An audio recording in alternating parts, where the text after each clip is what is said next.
Fala, torcedor colorado. De novo o Internacional foi eliminado pelo Fluminense. E o pior de tudo, o Inter foi eliminado tomando só gol de besteira, de falha individual e fazendo jogos ruins. Porque na ida já tinha sido um 2-1 para o Fluminense, em que tinha sido no primeiro gol uma falha bizonha do Thiago Maia, no segundo gol o Serna tendo um espaço gigantesco para ir desenvolvendo a jogada e ninguém desarmando. E agora nesse jogo, o gol foi nos primeiros segundos do segundo tempo, em que o Ronaldo ele tenta passar uma bola, perde o domínio e deixa livre para o Everaldo ajeitar e o Canóbio fazer o gol, que pelo momento basicamente tinha matado as chances do Internacional. Só não matou as chances porque aos 65 o Alan Patrick fez o gol de pênalti na sua segunda tentativa, porque na primeira tentativa ele tinha tentado bater com paradinha e o Fábio tinha pegado, só que daí como tinha tido invasão dos jogadores, repetiu a cobrança, daí ele converteu.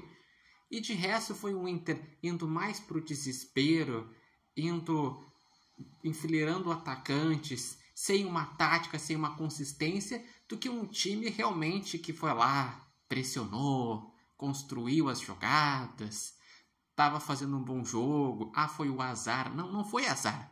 Foi justíssimo o Inter ser eliminado contra o Fluminense. O Inter fez 2 jogos fracos.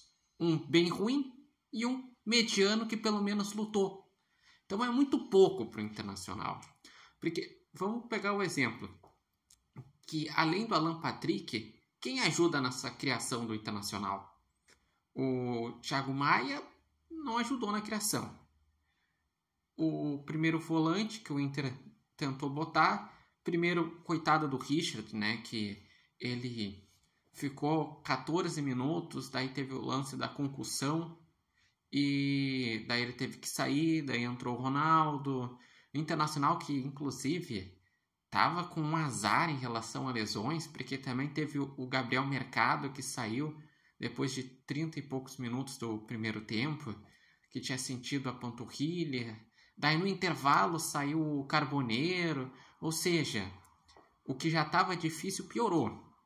As trocas demorou um pouco também em relação à hierarquia do Roger. Primeiro, quando sai o Carboneiro, entrou o Tabata. Só depois entrou o Vitinho. E o Vitinho tem entrado bem. Para mim, deveria até ter começado no lugar do Wesley, que não está bem a temporada. Daí, em relação à hierarquia dos volantes. Primeiro começou com o Richard, que foi a grande novidade. Pela primeira vez estava jogando com a camisa do Inter. Depois foi o Ronaldo. E só depois entrou o Luiz Otávio. E também tem a questão da hierarquia do centroavante. Começou o Borré. Daí só depois, no desespero, que botou o Ricardo Matias. E botou o Valência. Sabe-se lá por quê? Porque o Valência não está entregando nada de performance em campo. Então foi um Inter que tinha posse de bola, finalizou mais com o adversário, não muito mais, foi 10 finalizações a 9 ou a 8, enfim. Só que o Inter só deu 3 chutes, 2 chutes na direção do gol. Ou seja, o que adianta chutar se não chuta na direção do gol? Se não obriga o goleiro a fazer grandes defesas? Se só faz um gol numa partida que precisava pelo menos fazer 2? Então é isso. A grande questão é, a única melhora foi que o Inter peleou mais, foi lá, lutou, brigou mais no meio de campo, não deixou assim tão fácil o Fluminense criar os espaços, mas o próprio Fluminense ficou também mais na estratégia.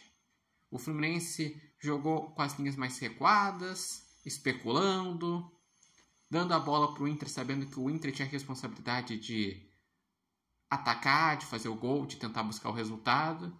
E o Inter só pressionou ali no final, quando enfileirou atacantes, começou a chuveirar e meio que no desespero tentou fazer alguma coisa. E a única chance clara de virar foi uma que sobrou para o Juninho e que daí ele de carrinho a bola acabou isolando, indo para cima, não foi na direção do gol. Muito pouco para o Internacional. E é preocupante, Porque na próxima quarta-feira o Inter enfrenta o Flamengo no Maracanã. E depois disso, na outra quarta-feira, o Inter enfrenta o Flamengo no Beira-Rio. Esses 2 jogos pela Libertadores da América. E qual a perspectiva? O Inter tem um time pior, tem um elenco pior, teve jogadores que se machucaram, tá num momento ruim, o técnico está contestado.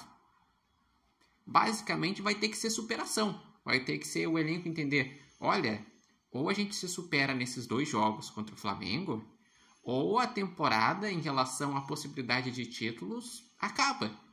Porque se for eliminado da Libertadores, chance de ser campeão brasileiro é 0. O Inter está muito atrás. No momento, a briga do Inter, olha ali, está em 13º. Está brigando contra o rebaixamento justamente porque está focando mais nas Copas. Daí, talvez, ficar só no Brasileirão, daí consiga melhorar para ir lá no meio da tabela, ou quem sabe uma vaga da Libertadores. Mas é muito pouco. O Inter precisa dar uma resposta, entender que contra o Flamengo virou realmente uma obrigação, virou uma necessidade de dar uma resposta e seria muito importante classificar. Se não classificar, já é aquele mesmo cenário do ano passado. É ter um turno inteiro só jogando no Brasileirão e um ano que termina em agosto, em julho. É triste realmente ver essa situação. E o próximo jogo do Inter é no sábado, às 6h30 contra o Bragantino fora de casa. O Inter, mesmo tendo foco agora na Libertadores, precisa ganhar ou no mínimo pontuar contra o Bragantino. Porque o Inter tem 21 pontos, está a 6 pontos da zona de rebaixamento, mas não pode deixar o brasileiro de lado. Precisa conseguir os pontos para tentar pelo menos ficar na primeira página da tabela. E vocês, o que acharam dessa partida? Por que o Inter não se classificou? Quem foram os destaques? Vocês acreditam que o Inter pode conseguir dar alguma resposta contra o Flamengo? Deixem aqui nos comentários. Lembrando que esse vídeo tem oferecimento de Barbearia Independência e vocês podem acompanhar o Repórter Matheus Wolff no TikTok, no Instagram e também no canal do YouTube Repórter Matheus Wolff. Mas bem decepcionante. Em comparação a 2023, em 2023 pelo menos os jogos foram bons tecnicamente. Nessa vez, nem isso.